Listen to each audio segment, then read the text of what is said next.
থাকলেও প্যানেলের গ্রাফিক্স নাই প্যানেলে।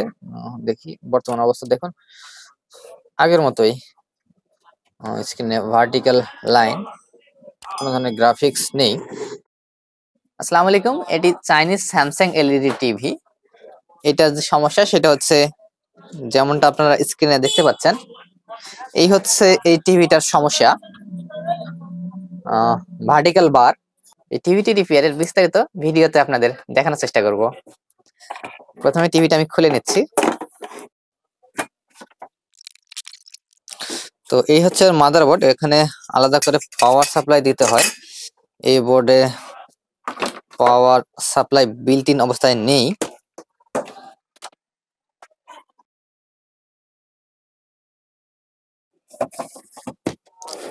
এই হচ্ছে এর প্যানেলের কপগুলো উপরের দিকে, আমি এটা নিচের দিকে নিয়ে আসলাম।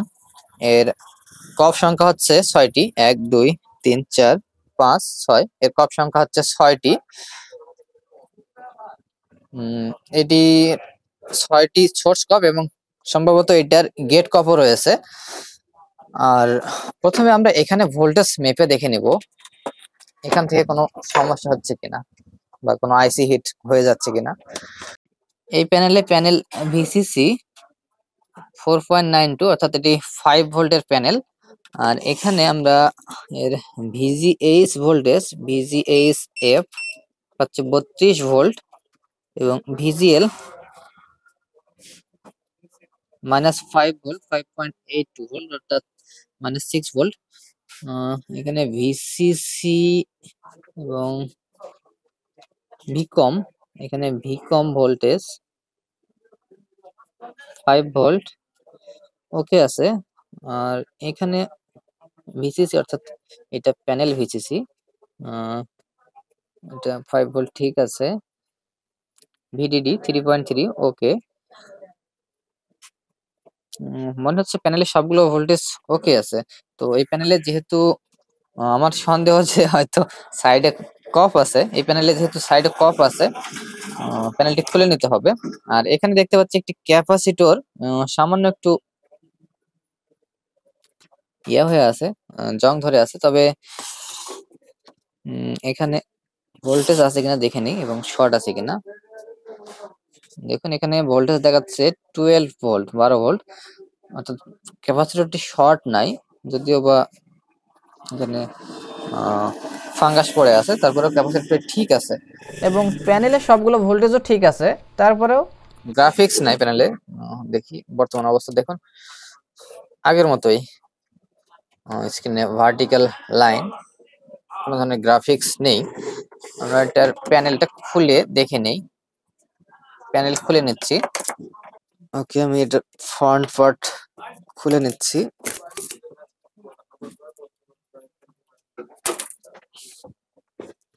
এখানে দেখুন এর সাইডে 3টি গেট কপ আছে, যদিও বা এই প্যানেলটি অনেক ছোট, তারপরেও কিন্তু এর সাইডে গেট কপ আছে এবং সোর্স কপ আছে এই প্যানেলে হচ্ছে 6টি।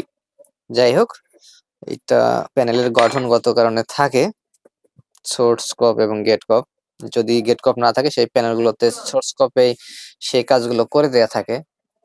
আমরা এই প্যানেলটি একটু উল্টিয়ে নিব। ওকে, প্যানেলটি উল্টিয়ে নিয়েছি এবং টিভিটা অন করলাম। দেখুন, দেখতে পাচ্ছেন যে এখনো স্ক্রিনে ভার্টিক্যাল রেখ আছে। আমি এখন এর সাইড কপ, সেই সাইড কপে ভোল্টেজ মেপে দেখে নেব। এখানে সাইড কপের কোন পয়েন্টে কি ধরনের ভোল্টেজ পাওয়া যাবে আমি সাইড কপের ডাটা শিট স্ক্রিনে দেওয়ার চেষ্টা করব। এখানে আমি ভোল্টেজ মেপে দেখে নেব। হচ্ছে এখানে আমি যে বিষয়টা একটু খেয়াল করেছি, এখানে মনে হচ্ছে যে এই যে ভিজিএইচ এর পাশে ভিজিএল এবং পাশে হচ্ছে ভিডিডি বা 3.3 ভোল্ট। তো এখানে একটি লাইন আমার একটু কালচা কালচা মনে হচ্ছে, এটা মাইক্রোস্কোপে দেখানো সম্ভব না। যাই হোক, এখানে আমরা এই ভোল্টেজটা মেপে দেখবো। এখানে হতে পারে সেটা ভিডিডি, ভিজিএল অথবা ভিজিএইচ। আমরা সেই পয়েন্টগুলো প্রথমে একটু ফাইন্ড আউট করে ঘষে নেব। আমি ঘষে নিচ্ছি, সামান্য একটু ঘষে নিতে হবে। এটা হচ্ছে ভিজিএইচ,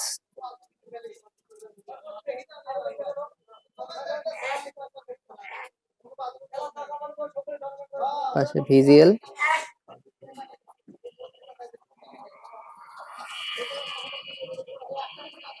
ভিডিডি।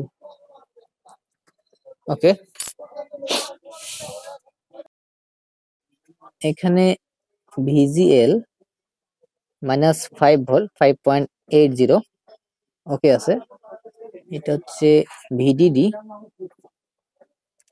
2.5, আসলে এখানে ভোল্টেজ থাকার কথা 3.3 বা 3 ভোল্ট। আচ্ছা যাই হোক, এখানে একটু ভোল্টেজ কম মনে হচ্ছে ভিডিডি। এর পাশে হচ্ছে ভিজিএইচ, এটা ভিজিএইচ পয়েন্ট। এখানে ভোল্টেজ পাওয়ার কথা আমাদের ভিজিএইচ ভোল্টেজ, তো এখানে আমরা ভোল্টেজ পাচ্ছি না। এখানে ভোল্টেজ দেখাচ্ছে -1.22 ভোল্ট। তো আসলে এখানে ভিজিএইচ ভোল্টেজ পাচ্ছি না। আমরা ভিজিএইচ তে জাম্পার করব, তারপর দেখবো যে স্ক্রিনের অবস্থা কি হয়।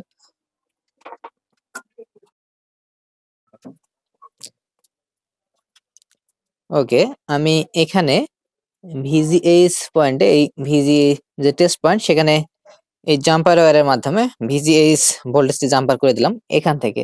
এখানে এখানে ভিজিএইচ পয়েন্ট থেকে সাইড কাপের ভিজিএইচ টেস্ট পয়েন্টে। তো এখন দেখে নেবো স্ক্রিনের অবস্থা। আমি টিভিটি অন করতেছি।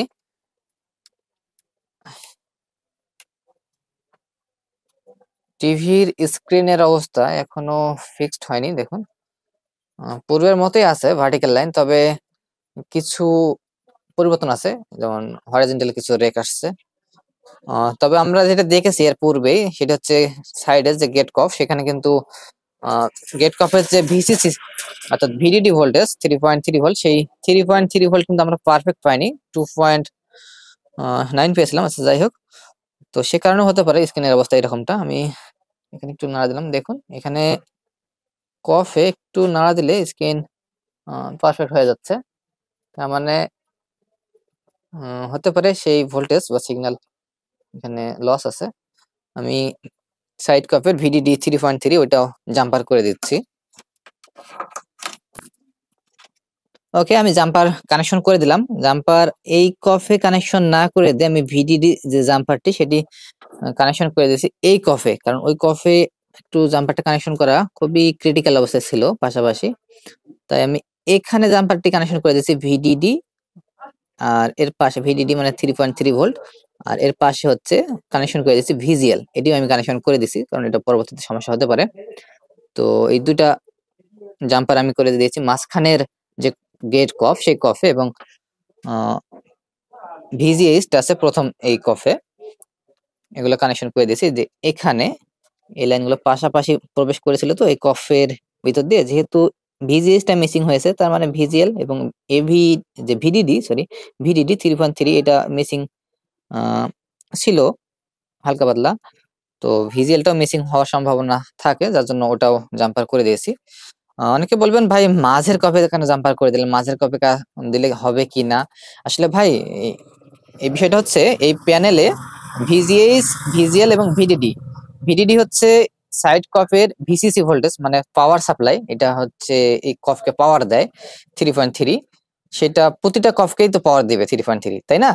আর ভিজিএল এবং ভিজিএইচ এটা প্রত্যেকটা কফেই যাবে, কারণ ভিজিএল এবং ভিজিএইচ এটা হচ্ছে এই প্যানেলে যে ছোট ছোট ট্রানজিস্টর গুলো লাগানো থাকে না, ওগুলার হচ্ছে গেট ভোল্টেজ বা ভোল্টেজ হিসাবে কাজ করে আর কি। সেটা তো এই আপনার গেট ওয়ান যে কফ আছে সেটা তো লাগবে, মাঝখানেরটা আছে সেটা তো লাগবে, এবং পরের প্রতিটা সেটা তো লাগবে। এই লাইনগুলো আসলে প্রত্যেকটার সাথে প্যারালালে যুক্তই থাকে এবং কফের ভিতরে কাজগুলো হয়ে যায়। তো সেটা মাঝখানের লাইন সংযুক্ত করে দিলেও হবে, প্রথমটিতে দিলেও হবে এবং লাস্টেরটিতে দিলেও হবে, একই কথা। আচ্ছা যাই হোক, অনেক কথা বললাম, যাই হোক অনেক কথাই বললাম, একটু পরামর্শ আর কি। আমি এখন টিভিটা অন করে দেখে নিচ্ছি যে টিভির বর্তমান অবস্থা কি। পাওয়ার দিলাম, আমি টিভিটার পাওয়ার বাটন চেপে অন করার চেষ্টা করতেছি। দেখুন আলহামদুলিল্লাহ স্ক্রিনে একদম পরিপূর্ণ গ্রাফিক্স চলে আসছে, কোনো সমস্যা নেই, কোনো সমস্যা করতেছে না, একদম পূর্ণ, কোনো ধরনের লাইনিং, কোনো ইফেক্ট নেই। তো আশা করি বিষয়টা বুঝতে পারছেন।